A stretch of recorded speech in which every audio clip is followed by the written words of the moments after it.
ini ada saya bareng dengan Pak sopir gokar ya. Dia ternyata sebelum gokar tuh kerja di hotel berapa tahun mas? 15 tahun. 15 tahun udah gitu angkringan ya? Ya langsung buka. Udah angkringan? Angkringan terus narik gokar ini. Karena sepi ini Sepi ya. ya. Nah, so Karena mungkin peminat ke angkringan kurang. Malang kayaknya kurang. Lebih ke kafe besar-besar. Nah itu dia. Jadi pengusaha itu nggak mudah sob. Jadi butuh konsisten gitu. Konsisten, sabar dan yang lainnya gitu. Modal itu nomor 10 kalau bagi saya gitu. Modal besar kalau tidak konsisten percuma gitu. Jadi mudah ini jadi pelajaran bagi kita semua ya. Dan saya kenapa bisa ini karena saya konsisten dan saya sabar. Saya ini bangkrut berkali-kali mas. Oke. Dan bangkrut sampai minus lagi puluhan M gitu. Ya. Ternyata apa? Ya karena saya konsisten kerja itu tetap jalan gitu. Jadi konsisten itu penting kalau dalam sebuah bisnis. Jadi gitu aja. Assalamualaikum warahmatullahi wabarakatuh. Jadi pengusaha ini butuh kesabaran dan konsisten gitu dalam bisnisnya. Serta butuh tawakal, bukan modal. Jadi modal tuh bagi saya nomor 10 gitu. Saya paling kurang saya paling kurang suka bagi orang dikasih kerjaan gak ada modal pak gitu kerjaan. Soalnya modal yang utama gitu. Padahal tidak, itu kreativitas. Usaha namanya berusaha apa? Berkreativitas, bukan bermodal gitu. Jadi pengalaman saya untuk sopir gokar tadi, kalau anda dalam posisi mereka, sabarlah gitu. Kalau seandainya memang sudah tidak tahan, istirahat sebentar dulu. Kayak saya kemarin istirahat, kalau mau gimana saya istirahat.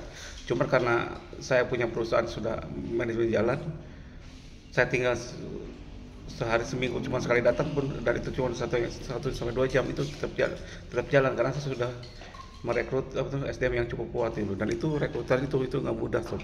Butuh waktu 20 tahun, mungkin saya kurang pinter lah merekrut orang gitu. Tapi itu jadi sekarang ini saya sekarang ini mau ke Malang mau gimana suka-suka gitu.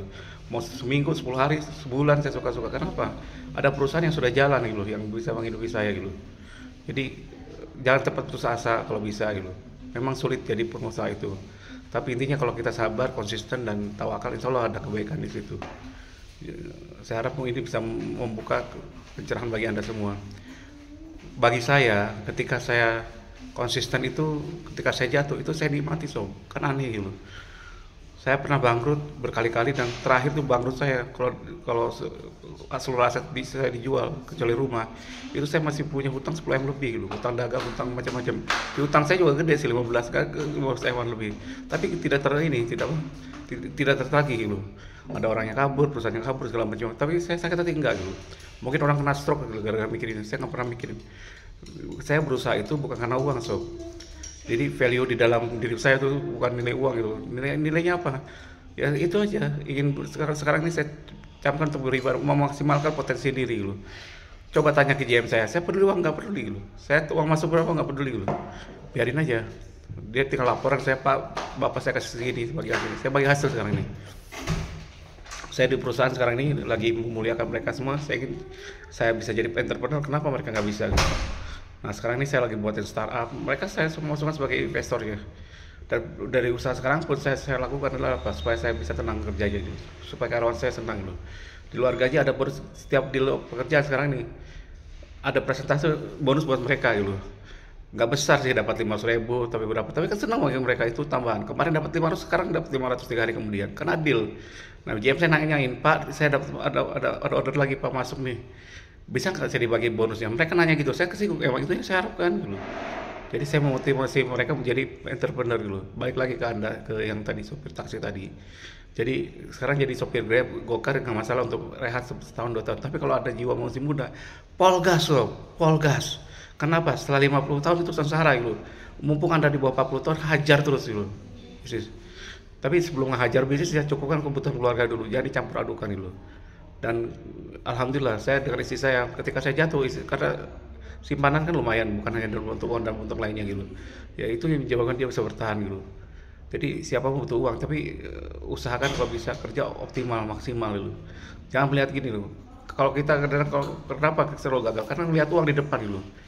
Tiba-tiba sekarang ini contoh usaha apa jualan angkringan tadi si masnya bilang gitu. Pertama mungkin dapat duit 500.000 seharinya gitu. Tiba-tiba drop 200.000, tiba-tiba drop 100.000 gitu.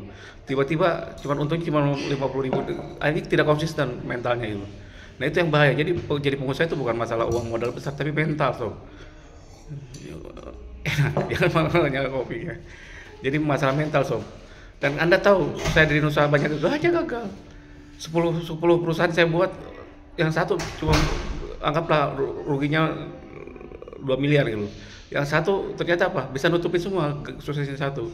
Saya buat Bang Bed Bali ya, Bang Bed Hotel di Denpasar.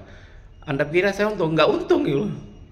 Terus hanya 60.000 per malam, yang isi 1-2 orang, dan itu saya akan pelatihan, dan itu sudah berjalan 6 bulan gitu. Untuk bayar listrik pun nggak mampu gitu. Malah yang nginep di babet saya, kalau pagi-pagi kasih sarapan, bayangin.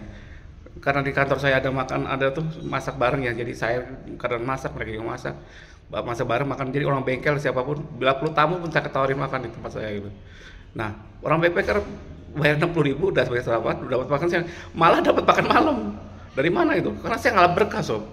Jadi kadang-kadang rugi pun, saya pikir, kalau nggak percaya tanya sekretaris saya, Bunyi Mas, apa untung apa enggak gitu. Kalau saya nggak gimana gitu. Kok bertahan kayak ya? Nggak apa-apa kan, Metro Kitchen bisa menghidupi, termasuk di SKDA gitu. Saya punya admin tim cukup kuat gitu sekarang ini di timnya. Yang gaji siapa? Ya perusahaan. Metro Kitchen-nya gitu, dibesarkan. Dan alhamdulillah ternyata sekarang luar biasa gitu. Sekarang saya lagi hot-hotnya untuk berusaha. Nah, jadi kalau bisa sih cari mentor atau cari ada sahabat segala macam. Dan saya siap jadi sahabat Anda untuk menjadi budak kaya dunia akhirat.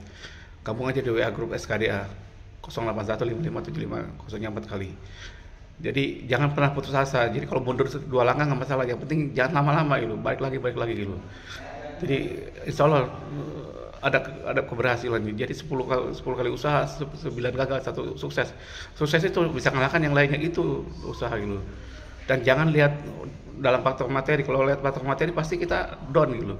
Jadi saya usaha gagal nggak apa-apa, kalau kurang diperbaiki. Sekarang lebih sempurna gitu. Pondok saya hampir full saya. Dan target saya mau buat Bang Bed itu gak kecil-kecil. Mudah-mudahan tahun depan saya punya 100 Bang Bed Bali, Bang Bed Hotel gitu. Jadi ruko segala macam-macam kita buatin Bang Bed yang harganya kisarannya 80-60 ribu per sarapan gitu. Nah itu untuk pasif income gitu.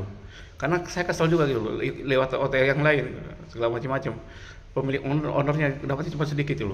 Sekarang ini saya mau buatin OTA sendiri gitu. Saya sudah jalankan tiketgo.com, meluncur, mohon doa ya, mudah-mudahan bulan depan sudah meluncur, pertengahan bulan ini udah hampir 90%, dan itu mimpi saya gitu. Salah satu mimpi saya, dan ini bisa membantu banyak orang. Anda pun bisa berusaha di situ gitu. Karena kalau Anda jadi partnernya dapat bagi hasil dengan saya, keuntungannya kalau dapat konsumen dan yang lainnya. Kalau salah saya banyak kesalahannya, kalau kurang banyak kurangnya. Wabillahi taufiq wal hidayah. Wassalamualaikum warahmatullahi wabarakatuh.